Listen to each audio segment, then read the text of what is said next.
Hey guys, welcome back. We're here now to shoot the intro video for Avacyn Restored. This was the third set in the Innistrad block. This is another large set. This one came out in 2012. Yep. It was really one of my favorite sets.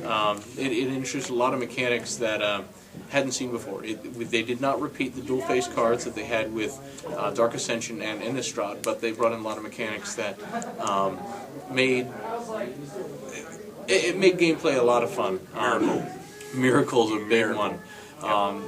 People right now, as of the time we shoot this video, Bonfire the Damned and Entreat the Angels are real cards that people have to deal with real problems. Other cards they've had in here, there's been Temporal Mastery. That was one that people screamed about when they first released it. Yep. But it really kind of has fizzled out, and it's being played in other environments, but it's not as big a card as people expect it to be. Yeah, it's not the new version of Time Walk like we thought it was going to be day one. Yeah. You can brainstorm shenanigans with it, but sometimes you feel like a waste of brainstorm when you do that. Yeah. But I'm sure some people are going to disagree with me on that point. Yeah. I'd still rather play with Time Walk as a vintage player. Yep. I'm still a fan of Time Walk. It is a little bit better. Yeah. There were a lot of neat things that they did in this set as well. There's a lot of story that went behind the release of this set as it tied in with the rest of the block. In the Innistrad block, it started out showing that humans were fighting against the evils that were coming up, and the evils were winning. It was just getting worse and worse. Dark Ascension, it showed that things were really bleak for humanity.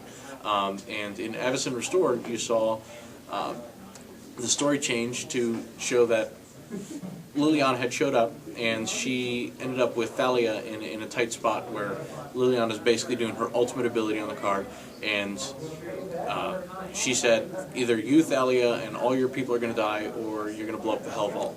And the Hell Vault at the time contained all the demons and all the angels that were imprisoned there, and she went ahead and volunteered to have the Hell Vault blown up. Hell Vault was blown up, and all the angels and demons came back out, just like the card. You know, when it gets destroyed, when it leaves the play, then everything in exile comes right back. So I think it was a good conclusion to the block. Yeah. I'm hoping we get to pull a Bonfire or two or three, but I think that the gameplay, as far as this set goes, I'm not sure. I think maybe this is my favorite of the block, but we'll see how things go. Yeah, there was something for really everybody in the set, because if you're a black player, you had Grizzlebrand and all his nastiness still being played in Reanimator decks. You have all the different types of angels. Each one really ties into a different element of play. Each of them being played, some of them more in casual formats, but each of them is still being played in some method. So really there was something for everybody, and even for this pack on down here in the end, everybody had big hopes for this guy, Tybalt, as being the new cheapest Planeswalker they had even released, but he just didn't have the power to get there. Even at 2 mana, he couldn't quite pull it off. So right, and this was I thought it was a good lead-in for the return to Ravnica block. So I mean, this was a good step forward, and then the next block got even more interesting. But yeah, as far as this block goes, I think the final step was pretty darn good. I think the past few years they've done a great job of melding from one block into another. It hasn't been a stark change. Things have moved pretty seamlessly. The environments might be completely different. The artifact realm of Maraudon is completely different from the horror realm of Innistrad is completely different from the cityscape of Ravnica. The environments might be completely different, but the gameplay really does flow smoothly from one block into the next. So right. I think they did a great job on that. Yeah, and so I mean, I think that this, as far as what we're doing with Path Wars, I think this is going to be a fun one. Yeah. If they're evenly matched in good games, then we really can't complain. So we'll see how things go. And, Open a Miracle, a Bonfire, and shoot the angels on you. Yeah. I just have to remember miracle cards. I need to keep them separate.